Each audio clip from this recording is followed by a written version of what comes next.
A magnitude 5.7 earthquake rocked parts of Luzon late last night. Beagle says this is still an aftershock of the stronger quake reported last month. The surge in new COVID cases continues. The health department reported over 13,000 new cases yesterday, second highest one-day tally since the pandemic started. With this ongoing surge in cases, some hospitals in and out of the metro have started putting up modular tents outside just to extend their bed capacity.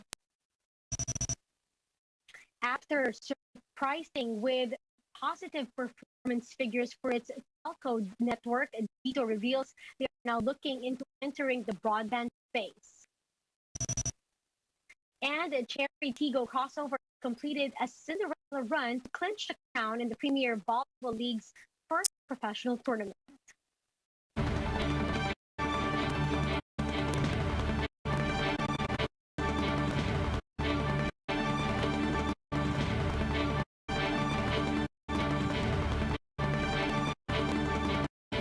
Fast, focused, and fearless. Here's everything you need to know to jumpstart your weekend. I'm Riza Diaz.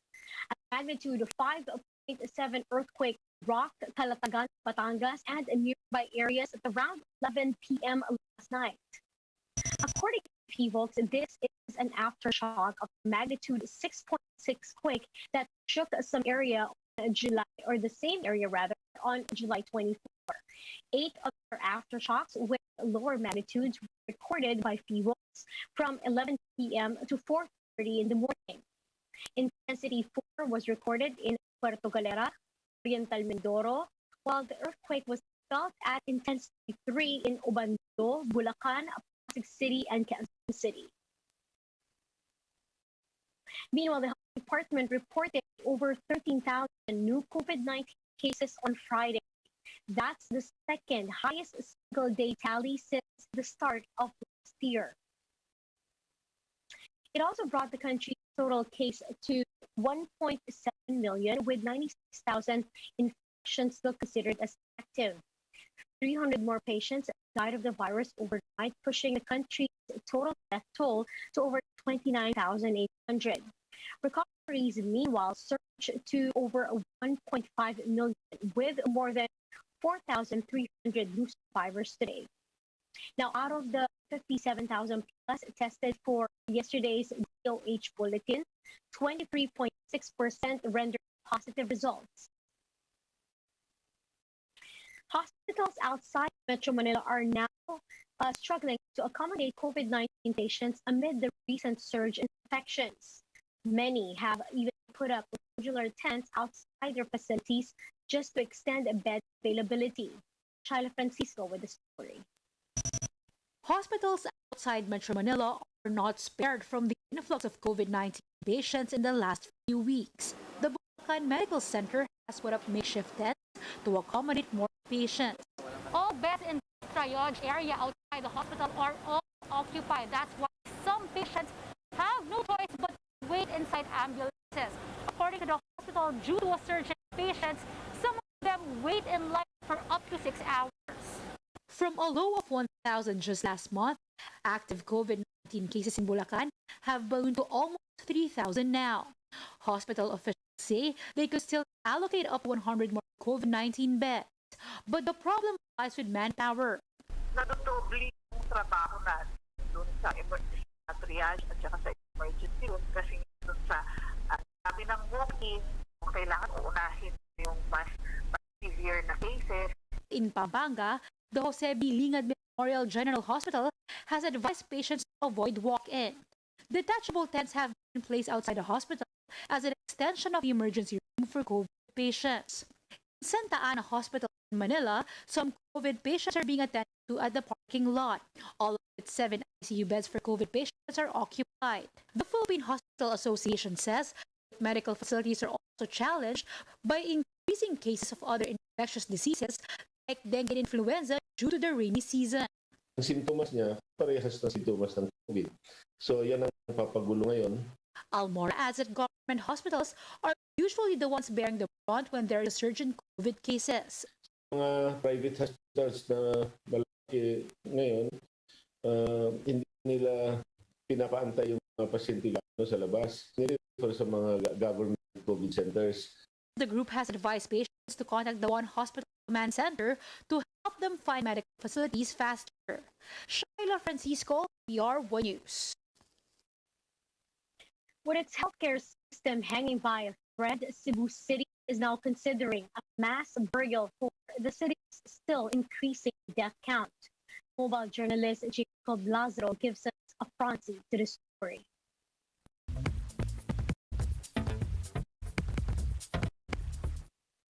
With its death toll still climbing, Cebu City is now getting overwhelmed. In the last 4 weeks, the city reported around 150 deaths, reaching the 1,000 casualty mark and causing a week-long wait time in crematoriums. City Councilor Joel Galganera said community deaths have nearly tripled in the last 2 months. If the trend continues, Galganera says they may have to seriously consider mass burials of the dead. IATF Visayas Chief Mel Feliciano says cemeteries in the city are now planning ahead.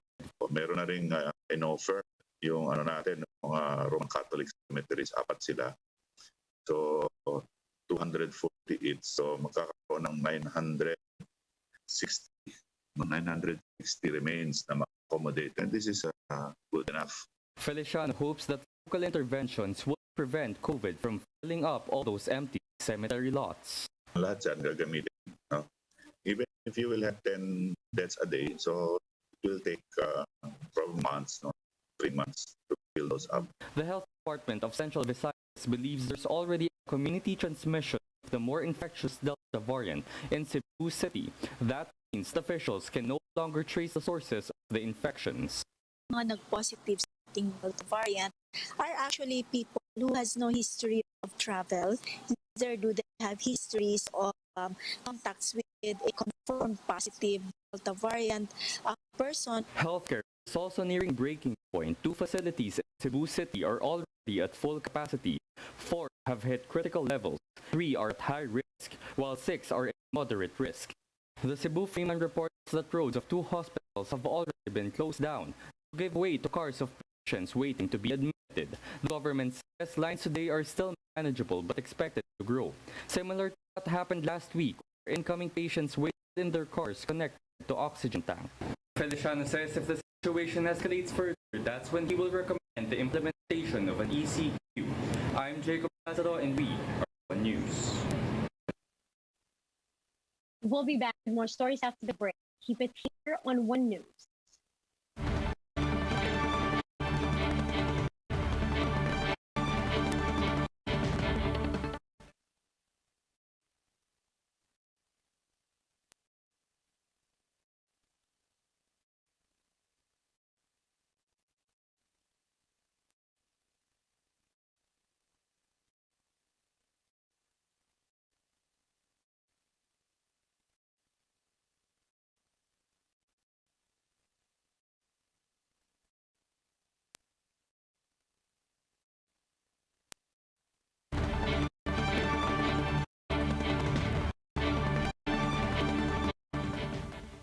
You're still watching News Now. I'm Riza Diaz. Telecom newcomer Telecom says it has hit almost 3 million subscribers just a few months after launching. Now the company is planning to chase bigger targets by entering the broadband space pretty soon. Mobile journalist Camila Vasquez has the front to this report.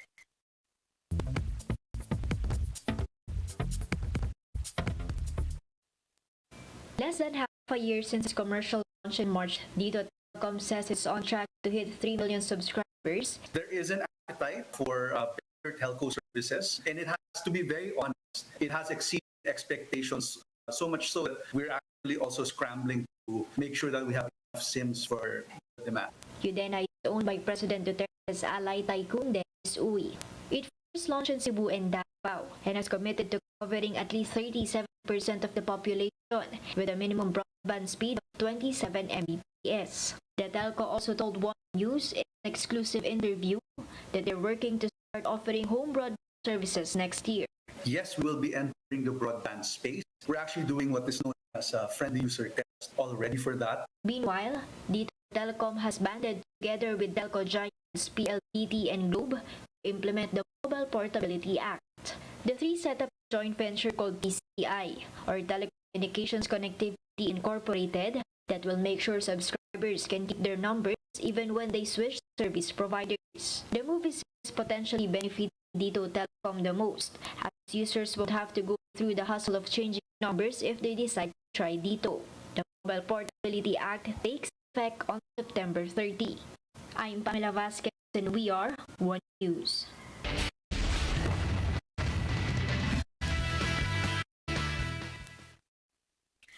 After finding themselves in a sudden death situation with heavy PBL favorites Streamlined Pool Smashers, the Santiago sisters, and the rest of the Cherry Tigo dug deep to pull a major upset to finally bag the crown. Gretchen Ho takes us through the action. It's a come-from-behind win as the Cherry Tigo crossovers clinched the first professional volleyball championship in the country. The Santiago sisters led Cherry Tigo once again as they dethroned powerhouse Streamlined Pool Smashers in the 2021 PBL Open Conference. Down 2 sets in Game 3, the crossovers dug deep to keep their championship hopes alive, winning 3 straight sets in the 5-setter 23-25, 20-25, 25-21, 25-22, and 15-8. The older Dindin unleashed 32 points, while the younger Jaja exploded with 26 points. Jaja Santiago is hailed as the most valuable player, both for the regular season and the final series. Akin kasi hindi ko talaga ina-expect any award. Ang sa akin lang lagi ko iniisip, makuha lang namin talaga tong championship title na to. For me, this award, I want to give it to my sister and all of my teammates. She was also awarded as the best middle blocker along with Petrogas's Ria Meneses. Eliza Valdez of Streamline and Mike Pablo of Petrogas won the Best Outside Spiker awards, while Tolentino of Choco Mucho bagged the Best Opposite Spiker honor. Streamline's Gia Morado was named Best Setter, while Kat Arado of Petrogas was selected as Best Libero. Volleyball fans shouldn't wait too long for its next conference. That's according to PBL President Ricky Palu. We're looking at seeing if we can have another conference sometime in October. But of course, it will depend on how the situation is as far as the COVID pandemic. Meanwhile, Petrogas takes home the bronze medal in the PBL Open Conference. The Angels completed a 2-game sweep against Choco Mucho in their best-of-3 series for third place. Maya Pablo scored 16 points, fueling Petrogas in Game 2. In hammering out of the sweep, the Angels took advantage of Amadi Madaya's absence after she was injured in Game 1. Now, usual starters, Tolentino, Bea de Leon, and Denden Laza Revilla also sat out the match. And those are the top stories of the hour. Join us later again at 10 in the morning as we continue to monitor the day's biggest stories. You can also tap One News on a Signal Play app. Register for a free account now at www.signalplay.com and stream One News live anytime, anywhere. I'm Riza Diaz. Mask on, wash hands, and stay safe, Philippines. We are One News.